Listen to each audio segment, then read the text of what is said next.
Hello and welcome everybody to the, what is this now, fourth annual Friendsgiving podcast spectacular.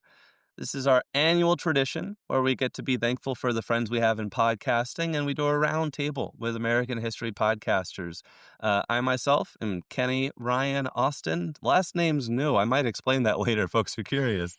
But I'm the host of both Abridged Presidential Histories, which goes through all the American presidents in order in 50 minutes or less and has historian interviews. And I'm also the host of a new podcast called Democracide, which I co-host with my sister. I asked my sister knows nothing about history but loves true crime. I asked her if she wanted to do a true crime podcast, and she said, of course, but what? And I said, well, John Adams once said, there's never been a democracy yet that didn't die by suicide. To which I ask, or was it murder? So that is Democracide. We look at democracies from history that have died, and we asked who killed them and how. Howard, would you please tell us about your podcast? Yeah. So I'm Howard Dory. I co-host a podcast called Plodding Through the Presidents with my wife, Jess. We dig into lesser-known stories from early American history, presidential stories, stories of the founders and their families usually, to try to find some of the stories that other people don't have the time or inclination to ever cover, and dig into what's weird and fun and insightful about those. Thank you. And I just want to say Howard's podcast can vary from hilarious to deeply moving. It is a fantastic podcast, though. It will give you emotions, whatever you're listening to. Alicia, please tell us about your show. Yeah, hi everybody. My name's Alicia, and I run Civics and Coffee, a history podcast, now in its fifth year of production, which I'm still stunned by. And the pitch for everybody listening is I dive into American history in the time it takes you to drink a cup of coffee. So I try to keep episodes short and sweet and to the point, and give you the facts that I think are, the key things to know about any event or person. And I also am very lucky that I get to have historians and authors and public historians come on and chat about their work. Those episodes run a little bit longer, but it's been fun, and we're currently in the middle of reconstruction and gearing up for the Gilded Age, so making some headway. And I want to say, Alicia, so excellent. I recently interviewed the author of a new book about Victoria Woodhull, and as preparation, I listened to Alicia's episode on Victoria Woodhull to help me think of what questions to ask. So thank you so much for your bite-sized 15-minute and a cup of coffee episodes. Jerry, tell us about your podcast. Greetings, everyone. My name is Jerry Landry. I'm the host of the Presidencies of the United States podcast, and I do the exact opposite of Alicia. Instead of bite-sized, I do the deep dive into presidential history and beyond just the individual that served as chief executive, because no one person can make a presidency. That's my premise.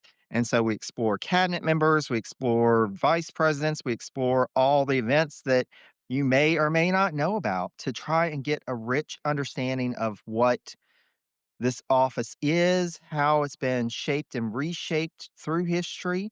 We finished the Madison series this year, and I'm gearing up for the James Monroe presidency. There is so much to discuss for the possibly lesser known James. And I also do special series on cabinet members, vice presidents. I have interviews. We cover so much of presidential history. And so if you haven't listened to presidencies yet, I hope you'll give it a try. I think I'm nearing the 300 episode mark. So there's a lot for you to listen to.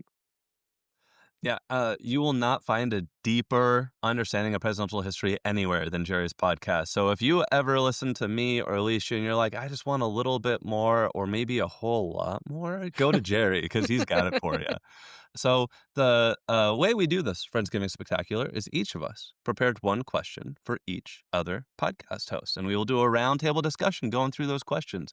But to kick it off, Howard had a fantastic question for everybody. And that is that we are right on the eve of America's 250th birthday. What ideas or facts from the Revolution do you think could use more emphasis today? So I open it up to y'all. Who wants to take this one first? I vote Howard since it was his question. Howard, hit us. All right, twist my arm. I think that some of that spirit is still alive today from the Revolution. when I look at the No Kings rallies with American flags waving and people peacefully protesting in the streets, I think that's exactly what the founders wanted to build into the Constitution. And there's not a lot that they could agree on except those things. Now, maybe Hamilton would be criticizing the protesters while wanting to build a 1,000-seat golden ballroom in the president's house, maybe, but I don't think that would be the popular opinion. Speaking of Hamilton, I'm not going to say that we should bring duels back. We're starting off strong, folks.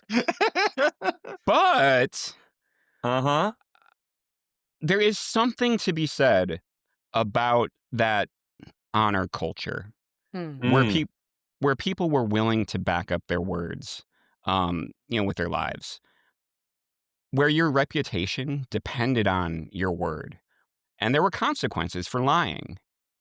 And that's not to say that there weren't dishonest scoundrels back then, even, committing atrocities carried on by people of honor.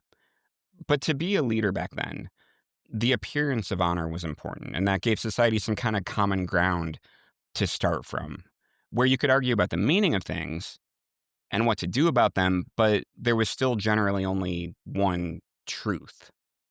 So I think we should bring back duels. Wait, no. Um, I'm not sure what the answer is there. I can't say, we just need accountability, because for some people, accountability is punishing your enemies for saying the truth. So maybe the answer is just finding a way to restore debate, even in Congress, like with independent fact checkers in real time who have tasers. Yeah, Howard, I appreciate that take. One of the things it makes me think of is I think it was the Washington Post for many years had that guy who would give out Pinocchios, for Ah, yes. politicians. And at first it was like a really big deal and people were really afraid of getting those Pinocchios. And then people just stopped caring. And it's like, okay, like how do we do it? We that was a really good method of kind of public awareness and I know same public shaming, of lies. But it's almost like we live in a post-truth world, which is scary. Yeah, yeah. And I look forward to hearing how to resolve those things from you, Jerry, and Alicia. Alicia, would you like to go next? Sure. I think what I would hope moving into America's 250th birthday celebration is that people actually knew what the revolution was and Mm. what it was intended for. I think as a country, we sometimes move too much into the celebratory bent, and we don't evaluate critically what any one event or anniversary means. I wish that people understood that these colonists didn't do it alone, that it was very much a international endeavor, that they needed help from other countries, that isolationism wasn't going to be the way that they were going to secure their freedom.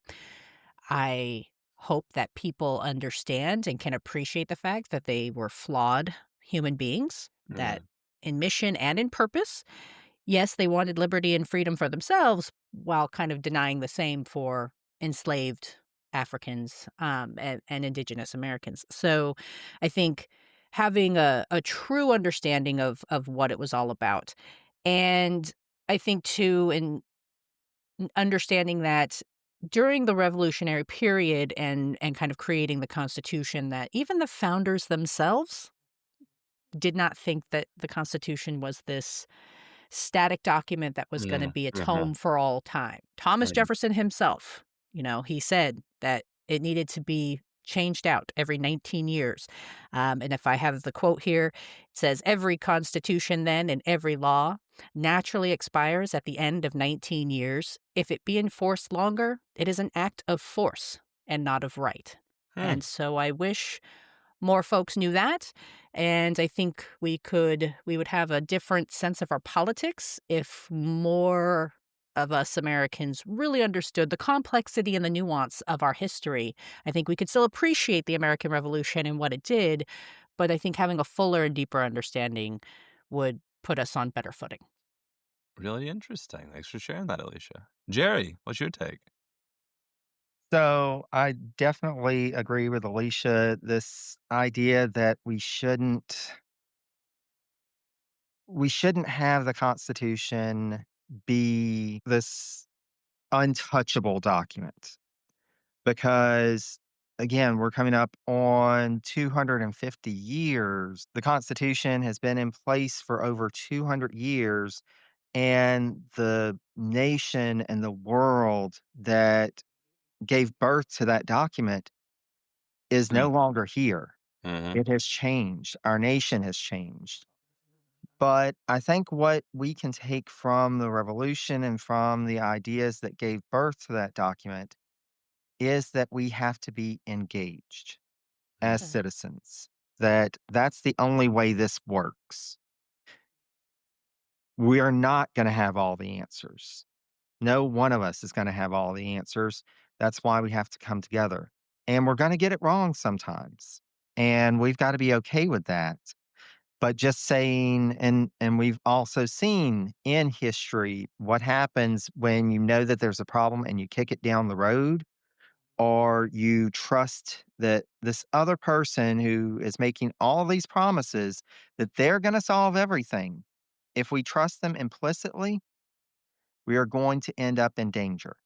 mm, We have to be engaged. The founders understood that the citizens needed to be aware, they needed to be educated, and they needed to be engaged with this government. Now, who is a citizen has shifted over time. There are more states, and the nation is much larger than it was. And we have means to be able to engage and be informed. But it's up to us as individuals to be engaged and to be an example to others of what we can do because we can't force anybody to do anything. But our example, being a good citizen, is what can lead us forward, help us to figure out the answers together.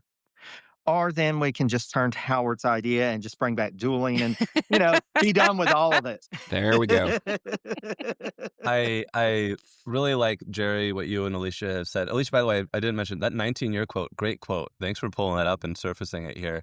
Yep. And to build on what Jerry said about engagement, it's really easy to get engaged in government, easier than you probably think. It doesn't just have to be voting. There are local committees, there are county committees, there are state committees that you can reach out if there's a cause you're interested in and say, hey, I have experience, I'm passionate about that. Do you need my service on that committee? I serve on a state adult education advisory council. We help try to make adult education better in Washington. So if it's something that you can do in many ways, and I encourage everybody to do that. My answer to this question, on the eve of America's 250th birthday, what ideas or facts from the revolution do you think you could use more emphasis today? The thought that came to my mind is I sometimes look at the founders and I wonder if they didn't yet have the vocabulary for everything that they wanted. Mm. And let me unpack that. In my career, I've done many different things. I've worn many different hats. I've been a journalist. I've worked in PR. I've worked in marketing. I do product management. I've been a program manager. And I often think of that program management. And I think what the founders really wanted is they didn't want a commander in chief. They wanted a program manager in chief because they didn't want a king. They didn't want somebody with that power. They just didn't have that title yet. What they really wanted was Congress to be all the stakeholders. And they wanted status updates from the president. And they wanted him to just carry out the will of Congress, of his stakeholders. And they just absolutely did not want the other king. They didn't want one person to accumulate too much power. That was their paranoia.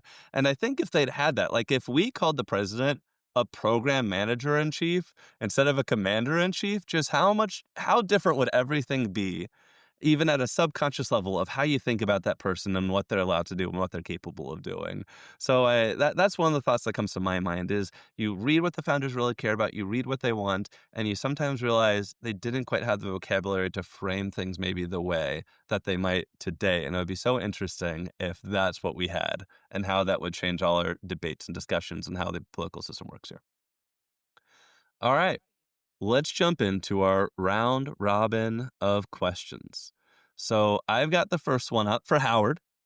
And Howard, I'd love to ask you, I teased this earlier, I recently launched a new podcast that I host with my sister. What advice do you have for creating a successful podcast with a co-host? Oh, wow. Okay. First off, the thing about your sister, no, I'm just kidding. I don't think you need any advice. I think you're doing awesome. Thanks. But one of the first lessons that I learned that might be useful to other people out there is that you need to respond to each other verbally. Mhm.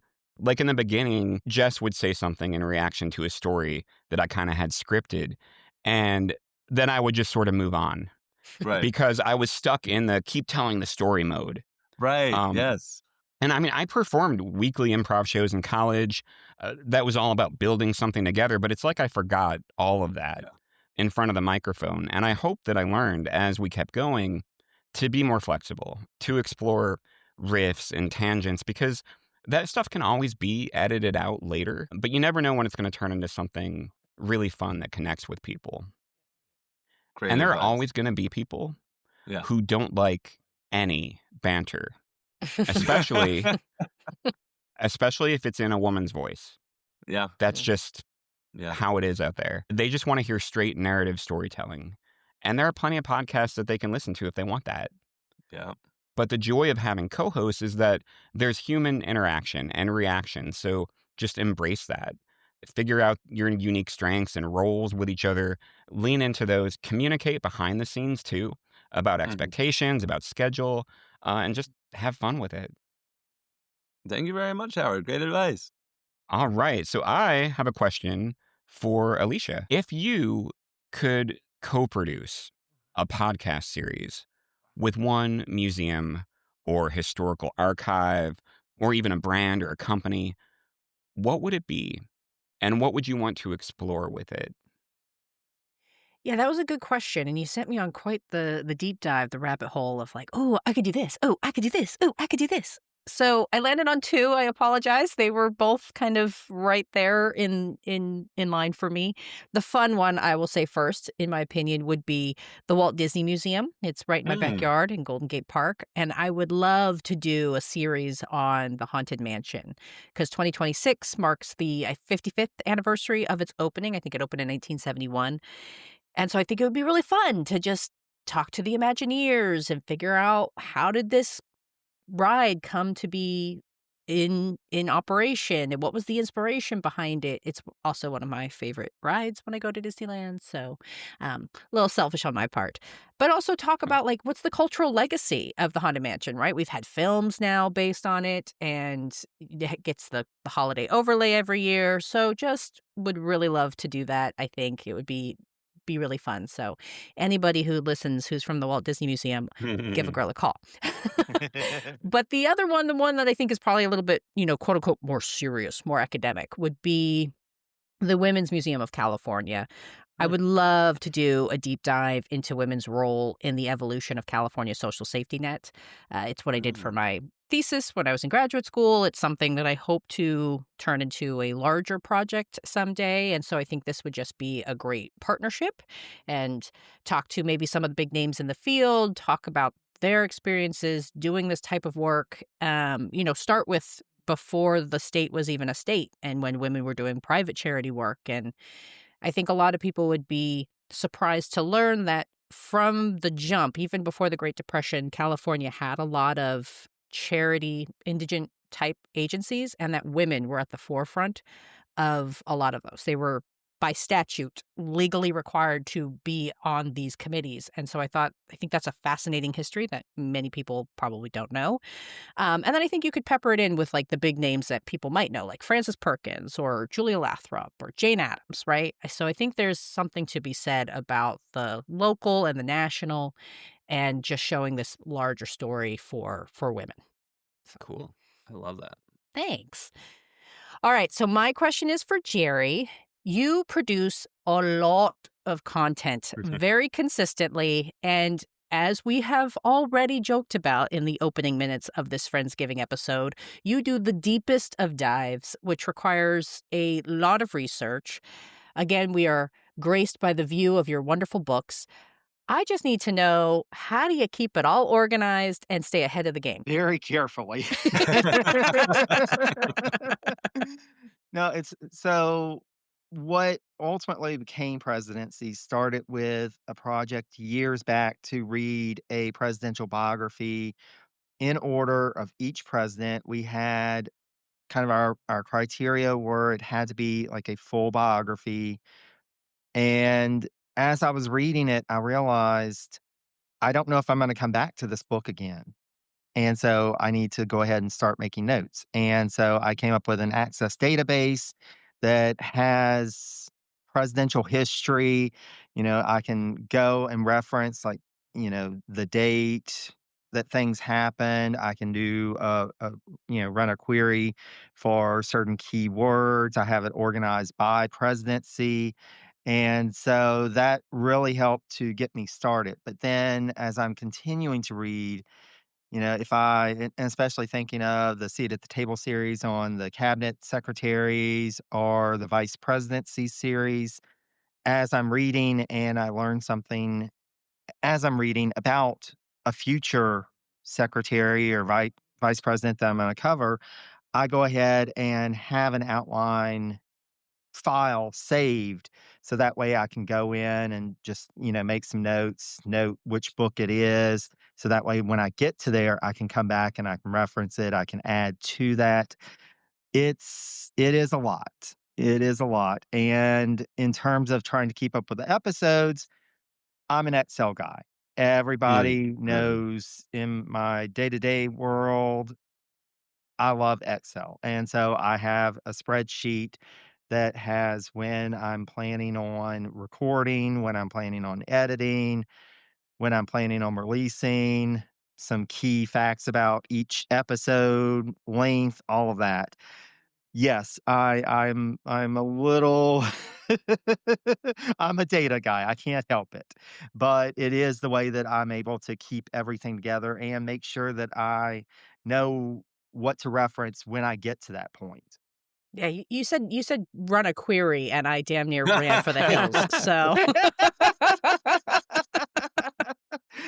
Pretty much everybody is like, "We love that you love that.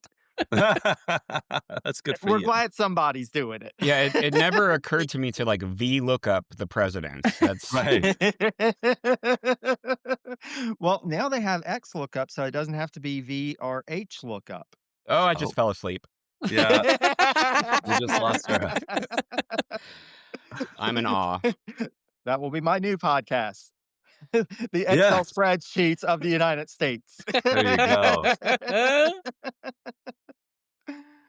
Well, thank you so much for that question, Alicia. And Kenny, speaking of new podcast, Yeah. that's what I wanted to talk to you about because, as you mentioned, you recently started your new podcast, Democracy.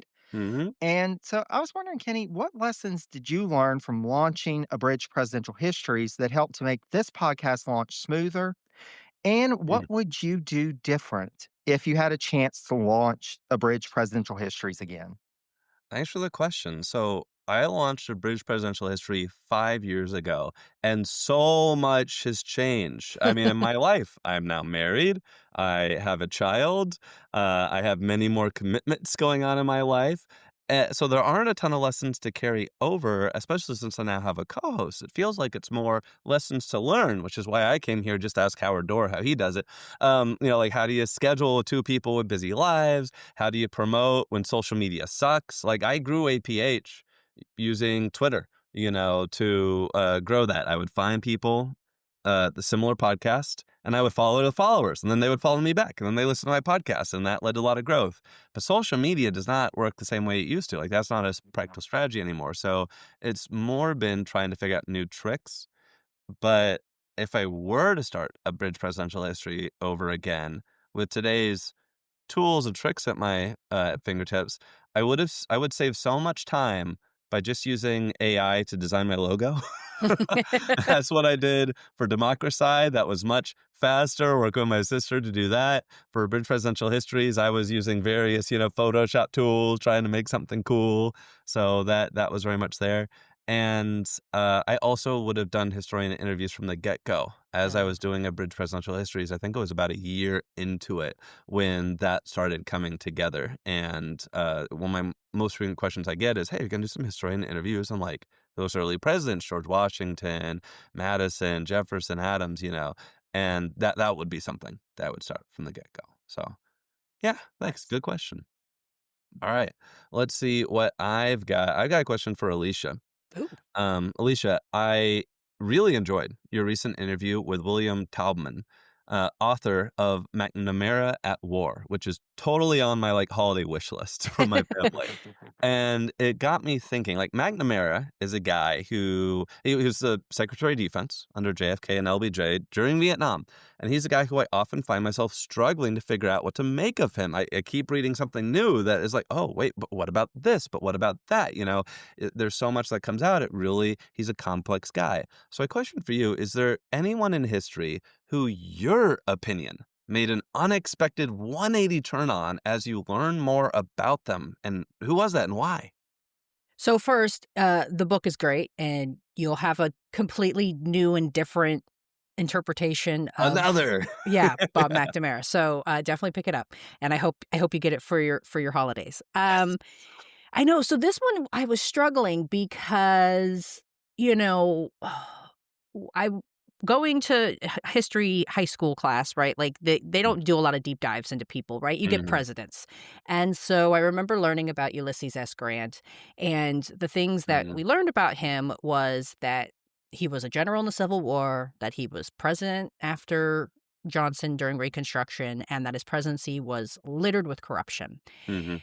And then you translate that to going into undergraduate and even graduate school, they don't spend a lot of time on the presidents, right? That's not how college courses are built. So unless I did my own kind of deep dive, that was kind of the working knowledge that I had. And I, like Jerry, did read a biography about Grant, but I, in hindsight, think that perhaps it wasn't as good of a biography as maybe I could have picked, but that might have been just the product of the time too. I did this a very long time ago, and my knowledge about presidential biographies and biography authors was yay Mm. small. So I have to go with Grant because I have to give the credit to Ron Chernow and also Fergus Bordewich, who wrote The Klan War, which I know I saw it's Mm. in Jerry's background. Mhm. Um, Ron Chernow, obviously, there's not a single thing that you're not going to learn about the subject, right? He does very, very deep dives. I felt like I basically knew what Grant ate for breakfast, lunch, and dinner, what his favorite colors were, right? But you get a different perspective of Grant. Again, he was not a perfect man. No person is, no president is, but that he was so much more than presidential corruption. And I think his accomplishments and what he was able to do during Reconstruction is so undervalued and understudied and under-celebrated, in my opinion. And especially when you compare him to his predecessor and his successor, right? Johnson, a racist who really Mm. wanted to have white Mhm. supremacy. Rutherford B. Hayes could not care less, right? Mhm. And you think the 1871 Ku Klux Klan Act, what he did in the Colfax Massacre, what he did with the Memphis Massacre, the fact that he worked so hard to try to protect the vote for Mhm. Black men, I think is something that we need to know more about. But I also think, unfortunately, that Grant suffers from a larger issue, which is, at least when I was in high school, I don't know that it's changed. Hopefully it has. There wasn't a lot of emphasis about Reconstruction. What I learned about Reconstruction when I was in high school was that there was a Yeah. passage of a series of amendments and it failed. Yeah. Yeah. That's it. That's all I heard. So you didn't get a chance to go into the complex and the nuance part of this story. So my guess, my answer would be Grant, only because I think, more people need to know who he was, what he did, and that he was more than just a general and a president of a corrupt administration.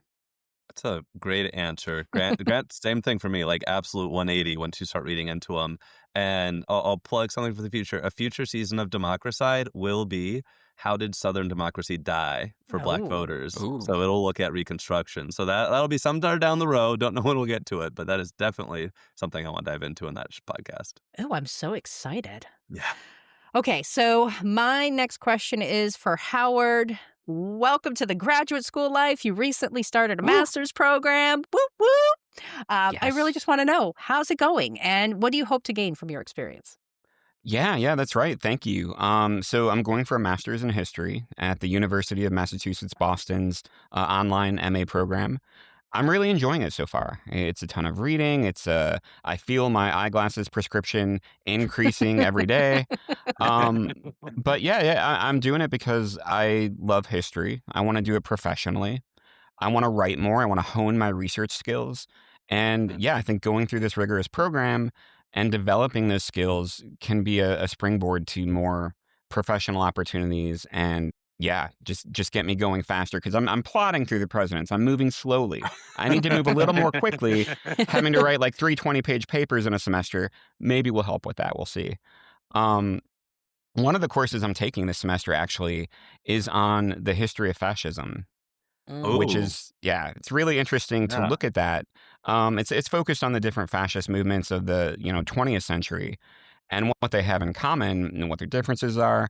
Um, I'm finding out that people have been accusing their opponents of being fascists since the 1930s. That's just been something that people have done to the point where the word basically had no meaning. Hmm. So that's nothing new. But as to the question, is what's happening here in the United States, is this fascism? Thank you for asking, Alicia. I think that was your question. Um, I'm still no expert, but here's a little bit of what I think. I think that compared to nations like Germany and Italy, real fascist countries, no, we are not a fascist nation. But you could make the argument that aspects of fascism that go back to those times are part of the authoritarian nationalist administration right now. Like uh, a charismatic leader with no real ideology except an aggrieved, vengeful focus on a racial foreign threat poisoning his nation's blood, a focus on the enemy within, Mhm. really a mission to bring the country back to its pure roots before they ruined it, a glorification of violence, the militarization of the police, what you might even call secret police, plus efforts to control and stifle the media and control education to make it more patriotic. A concern that women aren't having enough babies, and the invocation of emergency powers to grab power. So, people using the term fascism today shouldn't necessarily be dismissed as alarmist because there are parallels that I think we should be talking about more. And honestly, in relation to real history and not just feelings. But yeah, the program's going well. Thank you for asking. Also, you're going to need to share your reading list for that class. Thanks. Oh, Yeah. absolutely. Yes. I have a question for Jerry. Now, you've dived deep into the first four presidents. And I'm wondering, what is the most confounding thing for you that each of them has done? Something where you just still cannot understand what the hell were they thinking? And it's funny, whenever I saw that question, I was like, ooh, I'm going to need to think about that. And then I realized, no, I really don't have to think too hard about that because I do have an answer for each one. So, with George Washington, with his presidency, he was so deliberate for so much of his presidency. What he Mm. did, what he didn't do, he realized the importance of setting precedents. Mm. But then you have the situation with Edmund Randolph, who was his first attorney general and his second secretary of state. Randolph, he had known for decades. He was a fellow Virginian, and he was somebody who was leaning towards the Democratic Republicans, but wasn't all the way there. He was somebody that Washington really could relate to. He was somebody who could kind of see both sides. And one of the things that Washington did so well with his original cabinet was to bring people together who would give him different perspectives. And as time went on, he started, the Federalists, if you call it a party, I think it's more of a faction than a party per se, but the people who call themselves Federalists, increasingly, he got more of those people into his cabinet. He got second and third tier folks because most folks, whenever Washington asked, "Do you want to be on the cabinet?" they were like, "No, I do. Just count me out of that one." So Randolph still helped provide some perspective, and he was somebody that Washington could understand and that could understand Washington. And then he allowed Timothy Pickering and some of the other Federalists who didn't like Randolph because he was not like them. They managed to poison Washington's mind against him and forced Randolph out of the cabinet. And to me, that was a big mistake for Washington. I think he lost some really good perspective. And you see increasingly at the end of his presidency and then in his post presidency, he goes more into the Federalist and the ultra Federalist camp. And that's not what George Washington wanted. If he would have had a longer post presidency, I think it may have hindered his reputation. He died when folks still had this great opinion of Washington. But that's the point that it was just like, why did you listen to Pickering? Pickering is also the reason that, I come to John Adams and I say, what the hell were you thinking in keeping Pickering and these other Federalists in his cabinet whenever he took over from Washington? He knew these folks. He knew what kind of folks they were, and yet and granted, there was no precedent for this. There wasn't this idea that, of course, cabinet members change when a new president comes in, but him keeping them in his cabinet cost him so much time and headache. And if he would have actually gotten some folks like John Marshall that eventually came into the cabinet that he could work with, I think that John Adams would have had a much stronger presidency and possibly could have had a second term. Sticking with this theme of transitions, Thomas Jefferson in his last year as president, when he basically just threw his hands up and said, "You know what? I'm on my way out anyway. We just passed the Embargo Act. Everything's good. I'm not going to do anything for the next, 9 months or so." It's like, what were you thinking, Jefferson? Especially if you want James Madison, your chosen successor, to come into office and actually be able to do something. He created so much chaos and problems for Madison going into his presidency, and it took him so long to recover from that. If Jefferson actually would have done the job for a bit longer, he may have been able to help Madison. And then the Embargo Act, we're just not even, it's like, what really were you thinking with that? Yeah, that really was Jefferson's, like, let the Rams kill the boys on the White House lawn, period. Exactly. He's like, whatever, just whatever. I've got my books here, I've got my wine, my books. I'm fine. What else does a Yeah. man need? Yeah. His Mockingbird. His mockingbird. And then last but certainly not least, James Madison. Oh, James Madison had so many issues in his really both of his terms, but at least things were starting to settle out in the second term. But one of the things that just continues to confound me, Madison had this habit of sending in people's names for nomination for cabinet positions, for the Supreme Court, without actually asking them, "Do you actually want me to nominate Oh you?" my God. And so then the Senate would confirm them, and then the person would actually learn, "Oh, I'm the new Secretary of State. No, I don't want to be Secretary of State. Thank you." And it's like, and it just kept on happening. It's like, at some point, get the hint.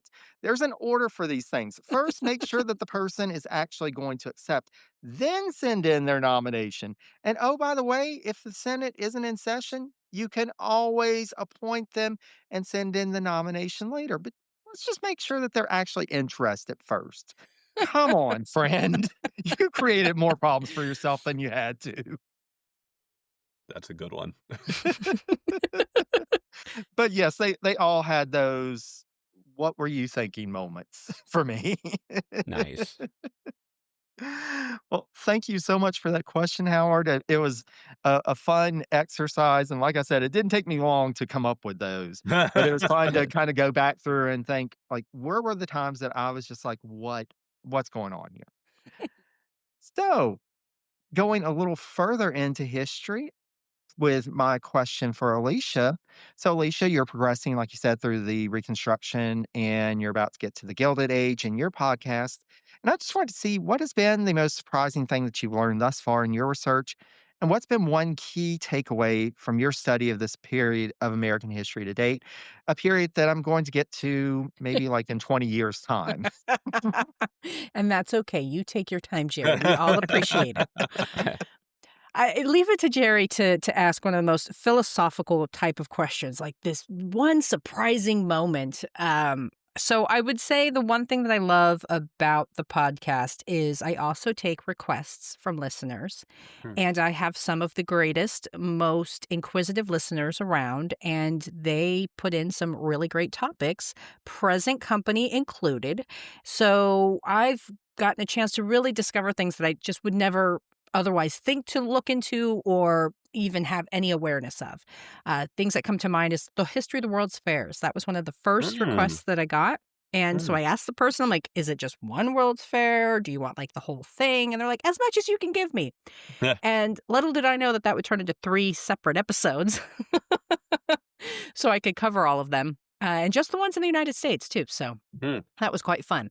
And learning just that the World's Fair was not only a big kind of affair to show off each other's countries, but also some great inventions were displayed there. Right, the elevator. I think obviously the telephone was demonstrated at one of the World's Fairs. So I think that is a fun thing. I also learned about Anna Kingsley thanks to Jerry. That was a Jerry request. So I think my listeners keep me fresh. My listeners keep me honest. So listeners, keep the requests coming because I always learn something new and surprising by your requests. In terms of my takeaway, I think, there is something to the old adage that history doesn't repeat itself, but it sure does rhyme. Mm. I think we see over and over and over again throughout history that isolation and division is really not the way to progress. And it's not the way to accomplish a common goal. But it is the one thing that bad actors rely on consistently in their efforts to achieve and maintain power. Mm. I think we students of history know that though the arc towards justice might seem like a line sometimes and this huge arc, it feels like it's on a zigzag, that we know that when we work collaboratively and we use each other's strengths and we lift each other up instead of tear each other down, that we can do amazing things. The power of the people will always be better and greater and stronger than the power of those and the for the power of those people that are in power. And so I think that's something that is one of my big takeaways as I've progressed through the various stages of American history, and hopefully that's been communicated in my episodes. Cool. Thank you. Yeah. And so my question now is for Kenny. Mm. So I know you're working on Democracide Mhm. and you've reached the modern era of your main show, Mhm.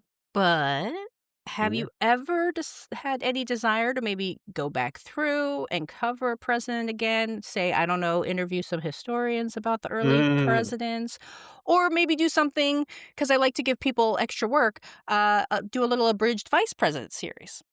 Sure, good question.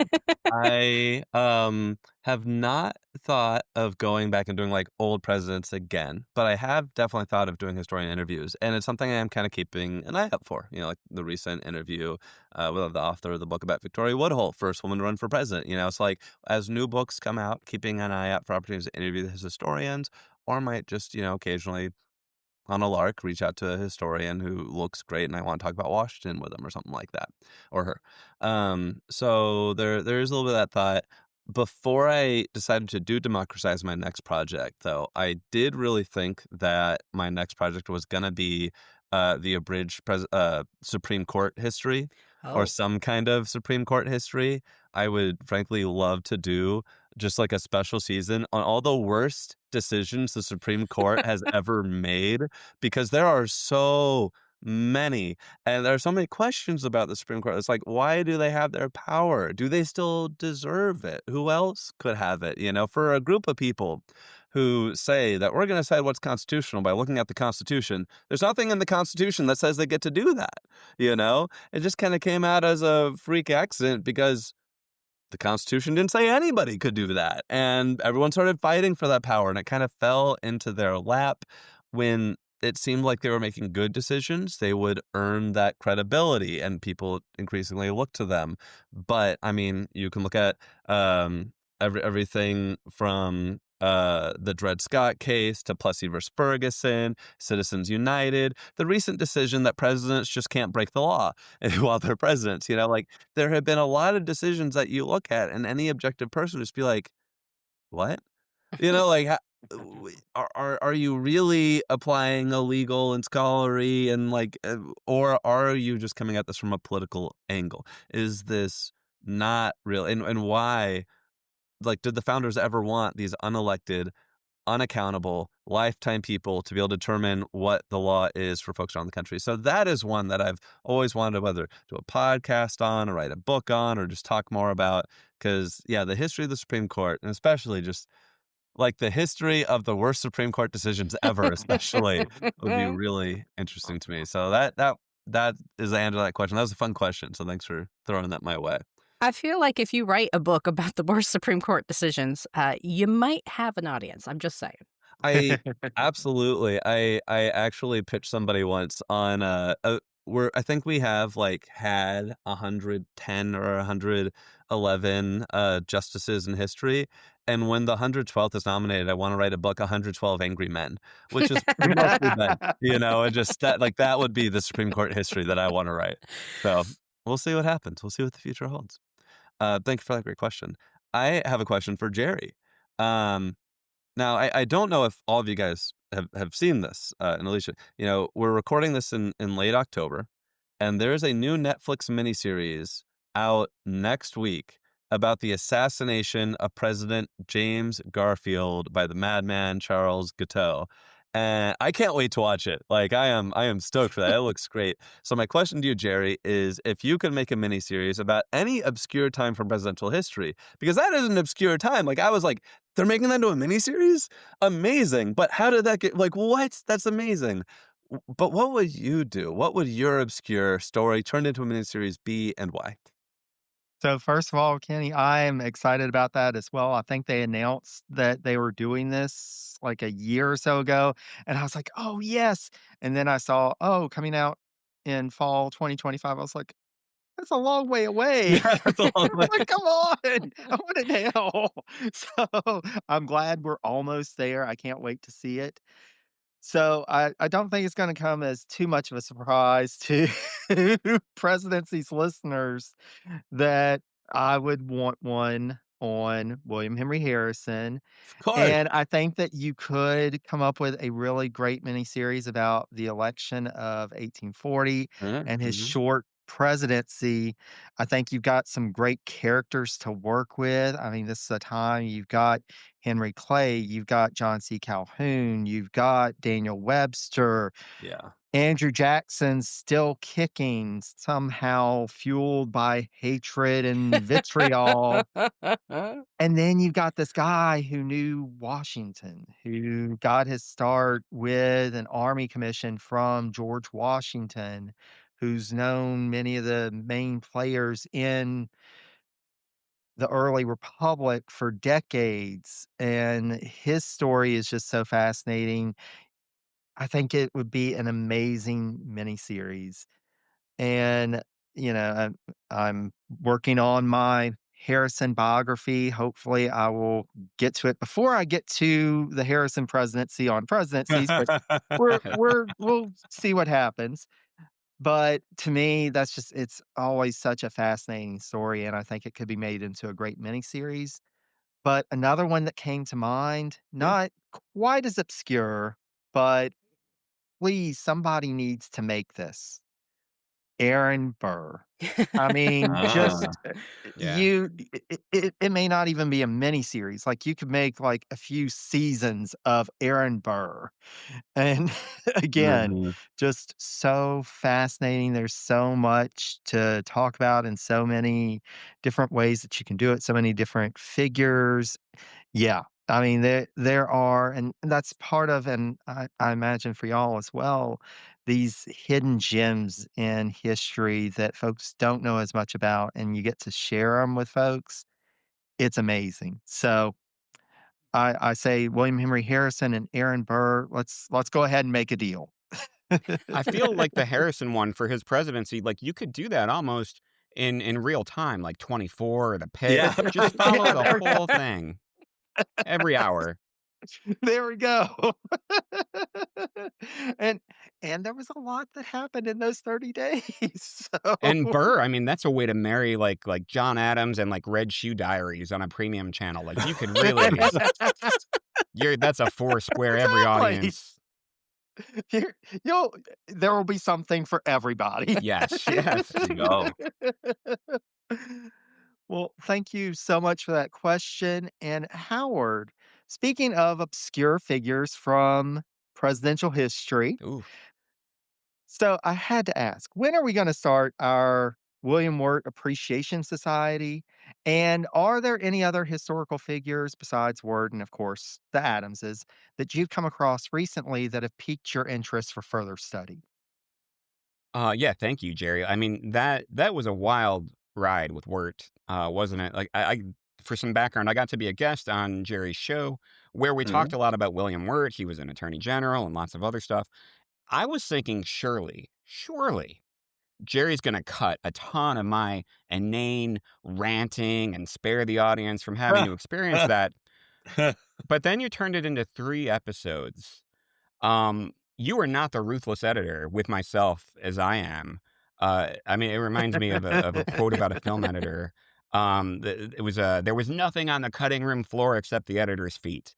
But I mean, you still made tight episodes, but I think I would have maybe for your patrons you can do a Howard free version.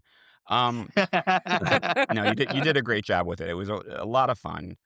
And yeah, so there have been a few lesser known figures that I've come across recently.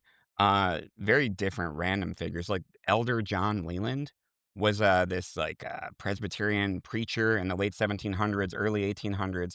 He's the man behind the mammoth cheese that was given to Thomas Jefferson. Oh, He yeah. was fascinating, super popular at the time, strongly believed in the separation of church and state.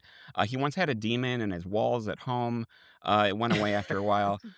As He's one someone I could, does occasionally. it sounds like it might have been a big insect. I'm not exactly sure. He's somebody I could study more because just a fascinating figure. And I love leaning into presidential myths and the origins of them. And sometimes I come across weird characters from that. Like I was digging into the story of Theodore Roosevelt in the Amazon. There's a story that he witnessed a school of piranhas skeletonizing a cow. But really, the story also says really it was a setup and that a bunch of piranhas were caught and kept in this shallow area and starved and the cow was thrown in there so that Roosevelt would witness something that didn't normally happen in nature. Huh. That whole story, the skeletonizing, the setup was all made up by this tropical fishmonger, publishing magnate, ornithologist guy, Herbert R. Axelrod, who, I mean, there are about 20 fish species named after this guy. He started a tropical fish hobbyist magazine. Most of the books in pet stores about any pets that you would have read through the 60s, 70s, 80s were written or ghostwritten by this guy.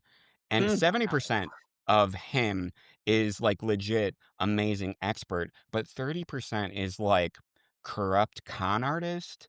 And it was just fascinating reading about how he said he wrestled an anaconda, and other people were like, that never happened. Oh, He yeah. spent some time in jail for tax fraud. Uh, Okay. there's a story that he landed at some airport in South America and walked outside and went up to like this big puddle basically and put a net in and came out with this fish that no one had ever seen before. I don't know if it's true. What It about may that? not be, but it's part of the lore behind Herbert R. Axelrod, this guy who just made up what's become an accepted presidential fact. So figures like him are fun to run into. And one more I want to throw out there. There are lots of people who have bad historical reputations that just stuck until Mm, someone comes along to really challenge that. One of those people was Eliza Monroe Hay. She was mm, James Monroe's daughter, and she was sort of the acting first lady because her mother was often too ill to fulfill like the mm. hostess duties that were expected. She got this reputation for being super bossy and gossipy and explosive. And there's a story that she abandoned her family to go off in France and live there. And she was actually buried at Père Lachaise cemetery there. And I recently got to talk to a woman, Barbara Vorndick, an author who researched Eliza more than anybody else ever has and determined that she was treated really unfairly. Like, this is Hmm. a woman who had her inheritance basically stolen from her Oh. by her family. Um, Her parents, her husband, and her only daughter all died within a short period of each other. She went off to France for her health, basically, and when she died, she was destitute. She was begging for a place to live. An American ambassador there who happened to have known her father noticed that she died and paid for an unmarked grave. And Barbara Vorndick found all this out, found her unmarked grave there in the cemetery, and led a massive effort to bring Eliza's remains back to Richmond, Virginia, to the Monroe family plot. And she was finally reinterred at a ceremony 2 days before today, like just a few days ago, as we're Mm. recording this. Um, and if it weren't for the work of her, I wouldn't know that there was more to this story of this woman who so many biographers have just written off as being this snooty brat. Hmm. So I love finding out things like that and digging into people and their reputations and finding people who have done that and changed how you think about people. They said I'm if I ever actually get a bad reading reputation, I'm just gonna hope someone like you in the future saves me, you know? I think Jerry will probably dig into everything and all the whole truth will come out. I don't want Jerry's level of scrutiny.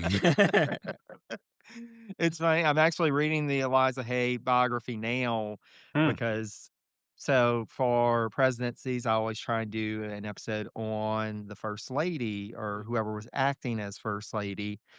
And this one's a challenging one. Alicia, I know we talked about Elizabeth Monroe back in the day. There's just not much on her. And so I was like, well, they've got 2 daughters who also helped with hosting duties.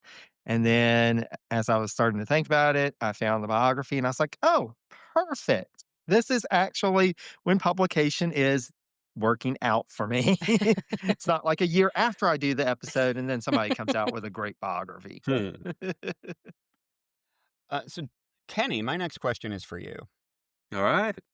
So, they say, and I don't know who they is, but they say that if Hamlet and Othello switch places, if they were put into each other's plays, there would Mhm. be no tragedy because Othello was all about taking action without thinking, and Hamlet was just paralyzed by what should I do? In that spirit, let's say that you could switch two presidents out with each other, where they take over for each other at specific Mhm. moments in Mhm. time. Who would you switch Mm. out and why? Um, Fun question. I think the answer here is I would trade 22nd President Grover Cleveland with 24th President Grover Cleveland because that's what I would do is I would swap out 39th President Jimmy Carter with 45th President Donald Trump. So Oh, first Trump term. Hmm. And the reason is like Carter's term, his 4 years in office, were just the most snake bit 4 years in office I think any president has ever had, designed to kill any president's career and legacy. You had stagflation, you had an Iranian revolution, you had an oil crisis, you had a Soviet invasion of Afghanistan, you had the hostage crisis in Iran, the swamp and rabbit. the swamp rabbit. It came for him in the swamp. I was just telling my dad about that story the other day. Great story. And, I just feel like that would have tanked this toxic MAGA movement and the toxicity that it has brought to American politics. It would have discredited it if it had happened then. And then look on the other side, like Trump's term, first term, not too much happened except COVID was a big thing. It was a pretty easy ride until COVID. And COVID is actually like the challenge that I think Carter's engineering mind would have been Mm. perfect to address. He would have asked tough questions. He would have followed science. He would have been really analytical about like that is the exact kind of thing Carter's mind would have been perfect for. As opposed to these other challenges that he faced, that there were either no solutions or he just wasn't equipped for them. So I think those would be the two I would switch. But fun question, Howard. Thank you. Nice, nice. Thanks. So that concludes our questioning. I believe all of us have asked the question of everybody else, and we're here at the end of 60 minutes. Great time for a conversation. So I do want to thank y'all for joining me. It's always good to see y'all. And I want to remind our listeners, you can find all of our podcasts. You can find Jerry Landry, Presidencies of the United States. You can find Alicia, uh, oh my God, brain fart. Coffee podcast. Civics and coffee. Civics and coffee. I'm a little sick, if you can tell from my voice, and I'm going to take a nap after this. So I so apologize. Civics and coffee. Howard Dory, Plodding Through the Presidencies. And you can find my podcasts, Abridged Presidential Histories and Democracide, on all the major platforms. And I believe, who was it that was planning on putting this up on YouTube somewhere? Somebody, was that Howard? Had you asked for that? Oh, I thought possibly we could all share it with our patrons or supporters or something like that. Okay, Like, if great. they So want to see our faces, they got to pay. you might see this on YouTube. You can judge us by the books on our bookshelves or the art on the walls behind us. I did put on a shirt and did my hair for this, so please do, so I could feel like it was worth it. But yeah, thank y'all. It's great to see you. Happy holidays. I wish you all a happy holiday season. Can't wait to do this again next year. Take care. Bye.